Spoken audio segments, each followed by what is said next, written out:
ആത്മബന്ധുക്കൾക്ക് വിനീതമായ നമസ്കാരം. ജീവൻ എന്നാൽ ത്രിഗുണാത്മകമാണ്. സത്വം, രജസ്, തമസ് എന്ന 3 ഗുണങ്ങൾ നിറഞ്ഞിരിക്കുന്നതിനെയാണ് ജീവൻ എന്ന് പറയുന്നത്.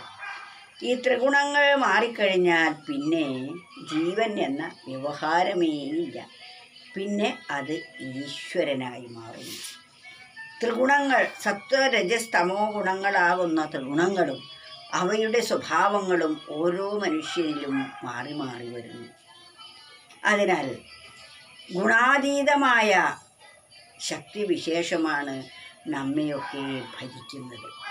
അങ്ങനെ ഭരിക്കുന്നയാളാണ് ഭർത്താവ് എന്ന് പറയുന്നത്. അല്ലെങ്കിൽ അതിനുള്ള പേരാണ് പതി എന്ന്.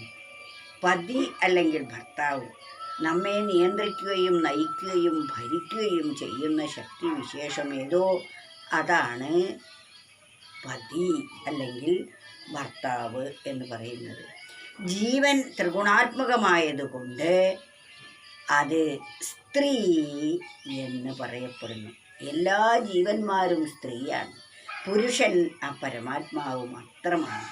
സ്ത്രീ എന്ന വാക്കിൻ്റെ അർത്ഥം സത്വം, സ, ത, ര, ഇ എന്നീ 4 അക്ഷരങ്ങൾ ചേരുമ്പോഴാണ് സ്ത്രീ എന്ന് പറയുന്നത്. സ എന്നാൽ സത്വഗുണമെന്നും, ത എന്നാൽ തമോ ഗുണമെന്നും, ര എന്നാൽ രജോ ഗുണമെന്നും. അതിൽ ഈകാരം എന്ന് വെച്ചാൽ അപ്പോൾ സ്ത്രീയായി. അപ്പോൾ ഇവയിലാണ് സുഖം എന്ന് ഭ്രമിക്കുന്നത് ആരാണോ അവരെയാണ് വേദങ്ങളിൽ സ്ത്രീ എന്ന് പറയുന്നത്. അപ്പോൾ എല്ലാ ജീവന്മാരും സ്ത്രീയും, പുരുഷൻ ഈ ത്രിഗുണാതീതമായിരിക്കുന്ന ചൈതന്യവുമാണ് പുരുഷനായി കാണുന്നത്. അപ്പോൾ നമ്മോട് പറയുകയാണ് ആരാണ് ഭർത്താവെന്നും എന്താണ് പാതിവൃത്യം എന്നും പറയുകയാണ്. സത്യം പതി നിന്റെ ആത്മാവ്, നിത്യം രമിക്ക നീ ആത്മാവിൽ, ഇത്തരം ജൈവതോപാതിവൃത്യാമെന്ന് ചിത്തെ ധരിക്ക നീ എന്നുമെന്നും. നമ്മെ ഓർമ്മിപ്പിക്കുകയാണ് സത്യമായിട്ടും യഥാർത്ഥമായിട്ടും നമ്മുടെ എല്ലാം പതി ആരാണ്?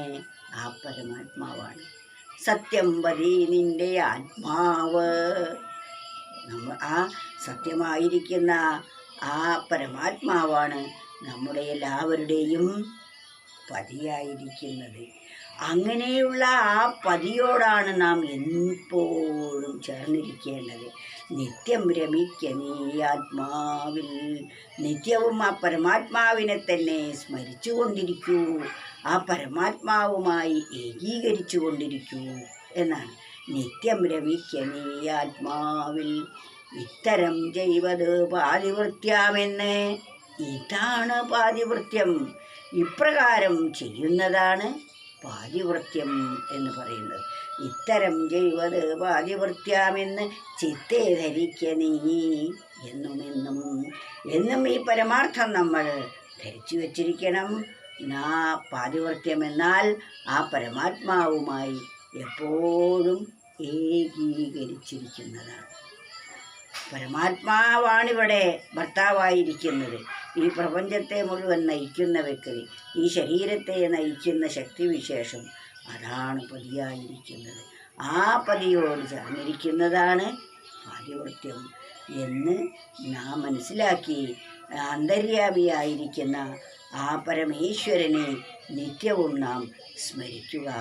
അതിനെ വിട്ട് നാം മറ്റു വസ്തുക്കളെ സുഖത്തിനായി ആരംഭിക്കുന്നതാണ് വ്യഭിചാരം എന്ന് പറയുന്നത്. തൻ്റെ പതിയായിരിക്കുന്ന പരമാത്മാവിനെ വിട്ട് ഇന്ദ്രിയ സുഖങ്ങളിൽ മുഴുകിക്കഴിയുന്ന ഒരു സ്ത്രീ, അതായത് ഒരു ജീവൻ പതിതയാണ്. അങ്ങനെയുള്ള സ്ത്രീയെ വ്യഭിചാരിണി എന്ന് പറയുന്നു. അതുകൊണ്ട് നാം ആരും തന്നെ വ്യഭിചാരിണിയല്ല ആവേണ്ടത്. ആ പരമാത്മാവിനോട് ഏകീകരിച്ച് പതിവ്രതയായിട്ട് കഴിയുകയാണ് വേണ്ടത്. സത്യം പതി നിന്റെ ആത്മാവ് നിത്യം രമിക്ക നീ ആത്മാവിൽ ഇത്തരം ചെയ്വത് പാരിവൃത്യാമെന്ന് ചിത്തേ ധരിക്ക നീ എന്നുമെന്നും.